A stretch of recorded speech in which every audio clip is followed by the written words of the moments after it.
Welcome into this edition of the Red Sox Rundown. Today, it's one of my favorite videos we do every now and again. We are taking questions, your questions, this time from our YouTube audience. I put out a mailbag call earlier this week, and we got some really interesting questions that we're going to talk about. If you want to get on our next mailbag, all you got to do is subscribe. I put out community posts on the channel that say, hey, leave me some questions that we can talk about in a future video. And those people that are subscribed to the channel are the ones that I'm going to feature in today's video. So join the channel, you get daily Red Sox coverage, and you might get to be on a future video as well. Legally Bonkers, sometimes I think I'm legally bonkers, has the first question. Do you think Alex Bregman will decide not to stay with the Red Sox after this season? So obviously with the Roman Anthony news, there's a lot of speculation on who's next. I think Bregman should definitely be the next one to get an extension. But if you're talking about whether he will decide to stay with the Red Sox, I think he legitimately wants to stay here. Now, I will make a guarantee, though, that if the Red Sox don't extend him, he will be a free agent. He will opt out of his contract and he will go to free agency. Now, that's not to say he won't re-sign with the Red Sox. I genuinely think he loves the city of Boston, and I think that he would, given the opportunity, stay with the Red Sox. Here's what he had to say on an extension a few weeks ago. He said, I think for me, I'm focusing on playing good baseball and trying to help this team win games. We're obviously open to hearing whatever the Red Sox have to say. And that's not the first time that that's been brought up. Scott Boras even said that they were willing to listen to extensions as well. So they are making it abundantly clear, hey, Red Sox, we want to sign an extension with you. Please talk to us. This needs to happen as soon as possible. Roman Anthony's already out of the way. I'm not worried about locking down Marcelo Mayer because he's injured. Let's focus on just getting him healthy, get into the playoffs, and then maybe in the offseason you talk to Mayer about a potential extension as well. But Alex Bregman needs to happen as soon as possible. Bregman is the leader that Rafael Devers would never be. Now that's, sounds like me taking a shot at Rafael Devers, which subtly maybe, but that's just not what Rafael Devers wanted to be. Rafael Devers never wanted to be the leader. He never wanted to be the vocal face of the franchise. He never wanted to have the responsibility of bringing up younger talent. Alex Bregman loves, and I mean loves, to be the mentor. He's constantly mentoring Roman Anthony. He was constantly mentoring Kristian Campbell. He constantly mentors Marcelo Mayer. Roman Anthony, the new face of your franchise, who just signed a nice, shiny, bright new extension, still needs that veteran leadership. He's still a rookie. He's like 21 years old. He's not ready to take over as a leader. He still needs Alex Bregman. And I think that getting him signed as soon as possible is the right thing to do and the thing that the Red Sox should do. We the Citizen 1776 has a question. He says, can we trade for Joe Ryan in the offseason with a lesser package than used for obtaining Garrett Crochet? So if you remember, the Red Sox traded Kyle Teal, Braden Montgomery, and two other lower prospects for Garrett Crochet in the offseason. Do I think a deal for Ryan would be less than Crochet? I don't know. Will it be less than the deals that were mentioned at the trade deadline?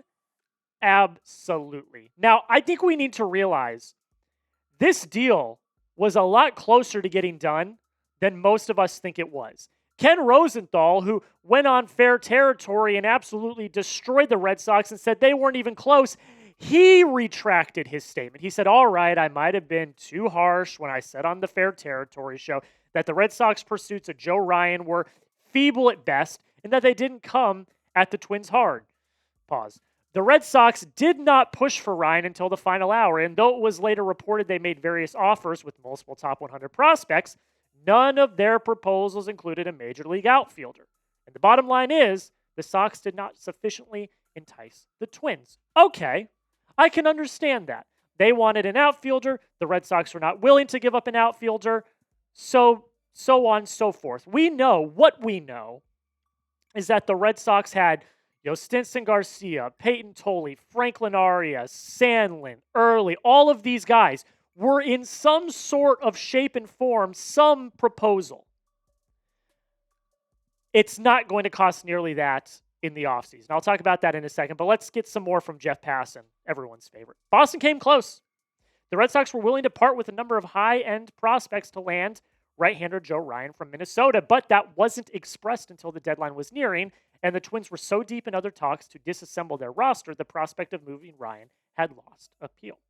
So I say this, I've said this in past videos, and I'll say this again. The cost of Ryan's going to go down significantly during the offseason because the bargaining power of the deadline is gone.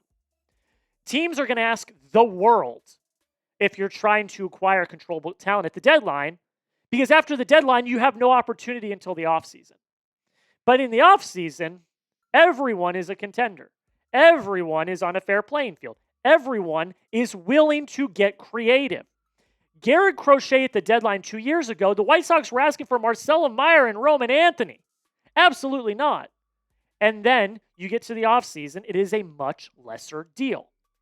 What does a deal look like for Joe Ryan? I'm not sure. I can't tell you that. But what I will say is, I think they're in a really good spot. They've already set the groundwork with Minnesota. So I would say that in the battle for Joe Ryan, they're probably in the lead. So I feel really good going into the offseason if you're a Red Sox fan about Joe Ryan. Will the Red Sox trade Joe Ryan?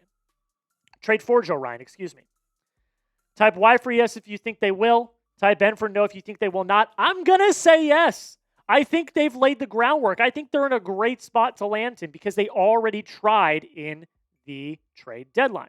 But we'll see. Y for yes, N for no. Let me know, what do you think? Christopher, with the next question, what do you think the long-term plan is with Campbell? Is it really a corner position? Will he be able to get back to himself on the hitting side? I'm going to go back to front on this one. Campbell's already back to himself hitting. I don't know if you've been living under a rock. I don't know if you just don't follow Worcester, AAA, or anything. But at the time of recording this, and this will change, obviously, Worcester's playing today at the time of recording this, but Campbell's currently on a 15-game hit streak. He's currently mashing the baseball in AAA. So in terms of hitting, he's already back to his normal self, which is great to see. And he's pulling the ball too, which he wasn't doing up in the majors. In terms of defensively, I kind of legitimately think they want him to take over first base.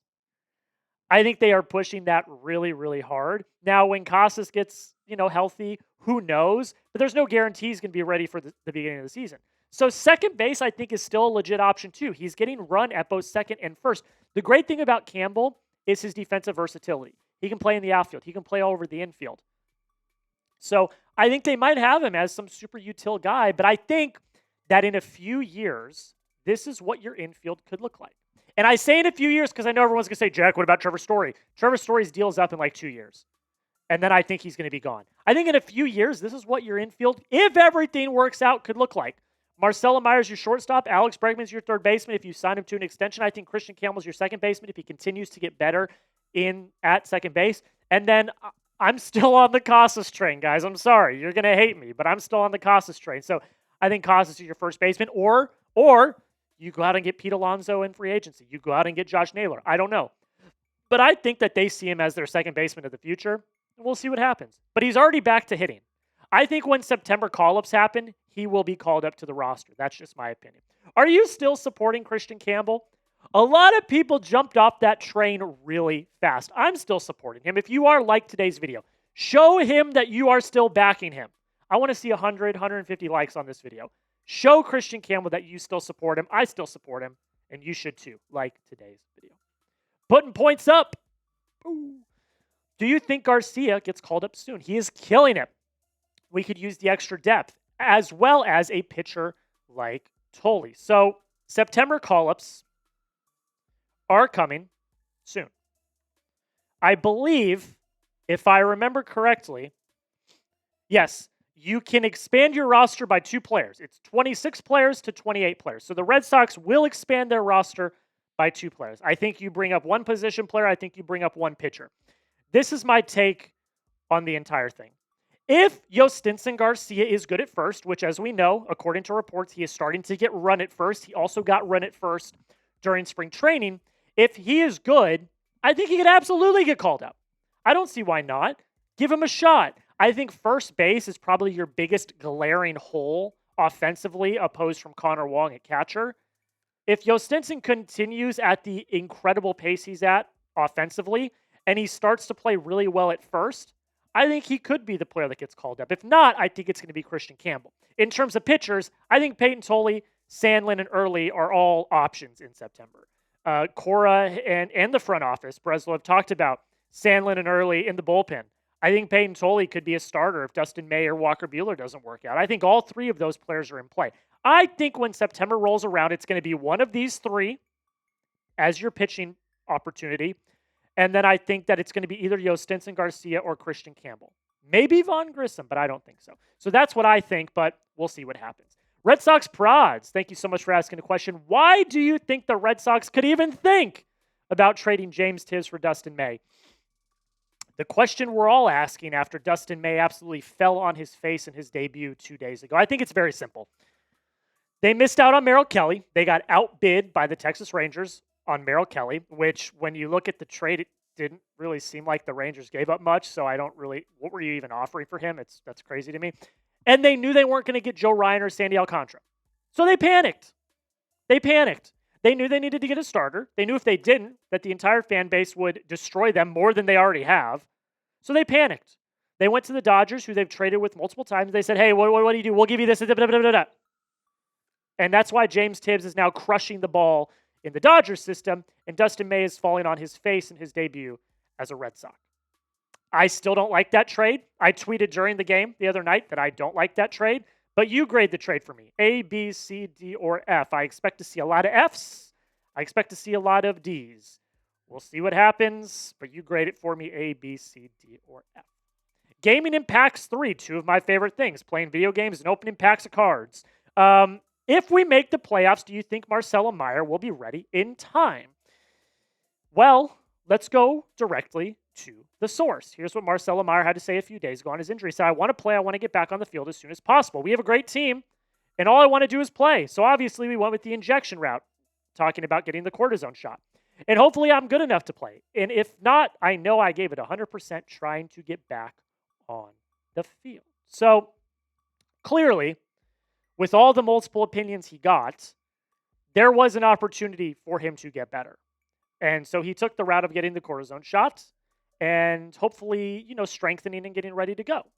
He spoke again yesterday, maybe the day before, on his injury and gave us another update. And this one is a little better. It feels really good. Taking it day by day, trying to get better. There's no limitations. It really just depends on how my wrist is doing. I think he's going to be okay. And if he is, he will play in the playoffs. He is too valuable to you defensively to not play in the playoffs. If Marcelo Mayer is good to go, he will play. And if he does play, I will make a video about it. I am going to have a short as soon as he is cleared for baseball action. That's why you subscribe. Join the family today. We're getting very close to our next goal of 4,500 subscribers. 134 away. I know. I can guarantee there's 134 of you that have not watched, that have not subscribed, excuse me. So change that today. Hit the subscribe button right now. Song Theorist 2. Do you believe we go for Kyle Schwarber in the offseason? If so, do we even have a chance to get him? So I think they want to, and I think Alex Cora definitely wants to. This was from July 22nd when they were playing the Philadelphia Phillies. Alex Cora, before the game, was asked if he was intrigued by how Kyle Schwarber's free agency was going to go. Very, very intrigued. How intrigued? Very. Make it happen, Craig. Just do it. In the words of the great brand, in the words of this great brand, just do it. He would add instant pop to your lineup. He could play first base if you wanted him to. He would be awesome. Now, you're going to have to pay him. And do I think they will? I'm not so sure. There's other players that I think that they're focused on in terms of pitching and maybe in terms of first base as well. But if he's available, when he was here, he was a legend. So I would certainly do it, but it depends on what the front office thinks is the best. Nebulous. This is where we're going to end it in today's video. Who do you think will be the best Red Sox player in 5 years? I think this is fairly obvious. I think clearly it will be Roman Anthony. I think that he has the ability to be a superstar. I think he has the ability to be the cornerstone of your franchise. And I think that Roman Anthony is going to be the best player in 5 years. He's got the potential to be an absolute superstar, and therefore, he is my pick. But you let me know. Who will be the best Red Sox player in 5 years? I think I'll see a lot of Roman Anthony's on this, but you let me know down below in the comments what you think. Who will be the Red Sox best player in 5 years? That's where we're going to end it, guys. Thank you all so much for taking the time to watch this video. Like I said, all of these questions came from YouTube subscribers, so if you want to be on the next mailbag, make sure you hit that subscribe button. We'll be back tomorrow for another video, and until next time, go Sox.